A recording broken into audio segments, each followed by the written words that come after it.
नमस्ते दोस्तों, आज मैं फिर आपके सामने अर्थशास्त्र 11th के पुस्तक अर्थशास्त्र में सांख्यिकी का अध्याय 4 आंकड़ों का प्रस्तुतिकरण का भाग 1 लेकर उपस्थित हुआ हूँ। पिछले अध्याय में हमने आंकड़ों का संग्रहण और वर्गीकरण पढ़ा था कि जब हम आंकड़ों का संग्रहण और वर्गीकरण कर लेते हैं तो सबसे महत्वपूर्ण होता है उसका प्रस्तुतिकरण। तो मुख्यतः आंकड़ों को 3 तरह से प्रस्तुत किया जा सकता है। पहला पाठ विषयक या वर्णनात्मक प्रस्तुतिकरण, दूसरा सारणीबद्ध प्रस्तुतिकरण और तीसरा आरेखीय प्रस्तुतिकरण। पाठ विषयक या वर्णनात्मक प्रस्तुतिकरण क्या होता है कि जब हम किसी भी आंकड़े को प्रस्तुत करने के लिए एक पैराग्राफ या एक पाठ का प्रयोग करते हैं, जबकि आंकड़ा छोटा होता है, उसमें कम बातों को बताना होता है, तब ये पाठ्यक्रम बहुत ही महत्वपूर्ण होता है। जैसे कि हम बता सकते हैं कि एक बारिश के दिन में एक विद्यालय में 20 शिक्षकों में से 13 शिक्षक उपस्थित रहें, जबकि 7 शिक्षक अनुपस्थित रहें। वर्ग 11th के 60 बच्चों में से 13 बच्चे ही उपस्थित रहें, जिसमें से 6 लड़कियां और 7 लड़के थे। मतलब एक पैराग्राफ में इसे लिख के हमने बता दिया कि क्या हुआ। कोई आंकड़ा, किसी आंकड़ा को हम पैराग्राफ के रूप में, छोटा सा आंकड़ा था तो उसे पैराग्राफ के रूप में लिख के बता दिया। अब इसमें मुख्य चीज़ क्या है कि अगर आपको जानकारी लेना है, इसमें कमी क्या है कि जानकारी लेना तो पूरा पैराग्राफ पढ़ना होगा, और इसमें फ़ायदा क्या है कि आप जिस बात को बताना चाहते हैं उसको, उस मूल बिंदु को आसानी से बता सकते हैं। दूसरा है सारणीबद्ध प्रस्तुतिकरण। सारणीबद्ध प्रस्तुतिकरण क्या होता है कि हम कोई भी आंकड़ा हमारे पास होता है तो उसे हम 2 तरह से हॉरिजॉन्टल और वर्टिकल, मतलब क्षैतिज और स्तंभीय सजाकर उसे लिख देते हैं। जैसे यहाँ पर दिया गया है कि लिंग एवं स्थान के अनुसार बिहार के साक्षरता का प्रतिशत क्या है। तो इसे सजाया गया है कि लिंग पुरुष, महिला और संपूर्ण प्रतिशत, और इधर ग्रामीण, शहरी और संपूर्ण प्रतिशत दिया गया है। मतलब वर्टिकल और हॉरिजॉन्टल इसे सजाया गया है और इसमें 9% दिए गए हैं। 9 जो कॉलम दिए गए हैं इसे बोलते हैं सारणी का कॉलम बोलते हैं। इसको अलग अलग तरह से इसे बताया गया है कि ग्रामीण क्षेत्र में पुरुषों की संख्या कितनी है साक्षर की, ग्रामीण क्षेत्र में महिलाओं की कितनी साक्षरता दर है, और संपूर्ण साक्षरता दर गांव में कितना है, शहर में कितने पुरुष साक्षर हैं, कितनी महिला साक्षर है, और संपूर्ण कितना साक्षरता है। और इसमें बताया गया कि ये पुरुषों की कितनी साक्षरता है और महिलाओं की कितनी साक्षरता है। तो इसे बताया गया है। तो इसे जो सारणीबद्ध प्रस्तुतिकरण होता है, इसे बताने के लिए 4 प्रमुख तरीके, एक गुणात्मक तरीका, मात्रात्मक तरीका, कालिक तरीका और स्थानीय तरीका। गुणात्मक तरीका क्या होता है कि ऐसा सारणीकरण, ऐसा प्रस्तुत करने का तरीका, सारणी का ऐसा प्रस्तुत करने का तरीका जिसमें किसी का गुण पता चले। कैसा गुण होना चाहिए?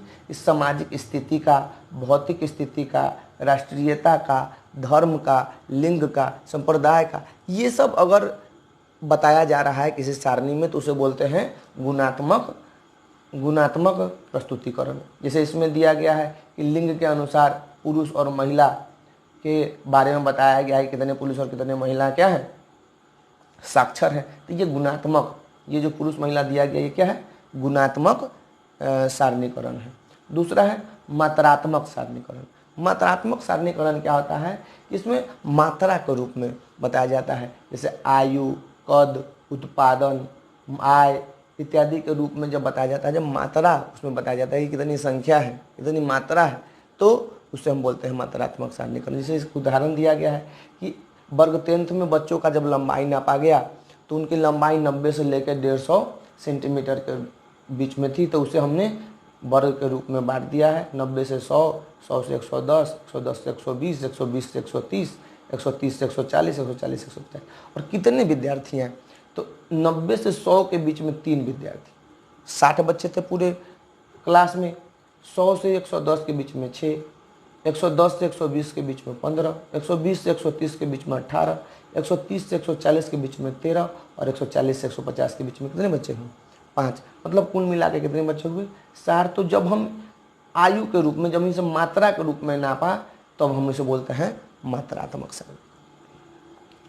वर्गीकरण। और तीसरा है कालिक वर्गीकरण। कालिक वर्गीकरण क्या होता है कि समय के अनुसार जब हम बताते हैं, जैसे घंटों में, दिनों में, हफ्तों में, महीनों में, वर्षों में, इन सब के रूप में जब बताते हैं तो इसको बोलते हैं कालिक।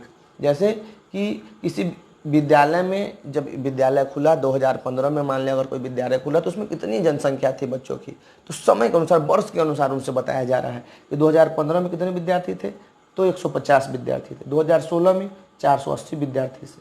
2017 में 1700 विद्यार्थी थे। 2018 में 2573 विद्यार्थी थे। 2019 में 3250 विद्यार्थी थे और 2020 में उसमें कुल 5000 विद्यार्थी हो गए। मतलब कि वर्ष दर वर्ष उसका विद्यार्थियों का संख्या बढ़ता गया। जब उनका एग्जाम आता गया तो जब विद्यार्थियों की संख्या देखी गई तो उसकी जनसंख्या इतनी थी। सबसे अंतिम है स्थानीय, मतलब स्थान के अनुसार जब वर्गीकरण करते हैं, जैसे गांव, कस्बा, जिला, राज्य, देश इत्यादि के रूप में या शहर के रूप में जब हम उसका वर्गीकरण करते हैं तो उसको बोलते हैं स्थानीय वर्गीकरण। जैसे इसी में दिया गया है कि ग्रामीण और शहरी, गांव और शहरों में कितने साक्षरों की संख्या है, तो इसको बोला जाएगा क्या कि ये जो रो है इसको बोला जाएगा कि स्थानीय वर्गीकरण के रूप में, स्थान के रूप में बताया गया। जबकि इसमें किस चीज़ का बताया गया, गुण के रूप में बताया गया। तो आज के वीडियो में इतना ही। इसी पाठ के अगले भाग में हम जानेंगे कि स्थानीय सारणीबद्ध प्रस्तुतिकरण जो होता है उसके क्या क्या है अंग हैं, और आरेखीय प्रस्तुतिकरण के बारे में जानेंगे।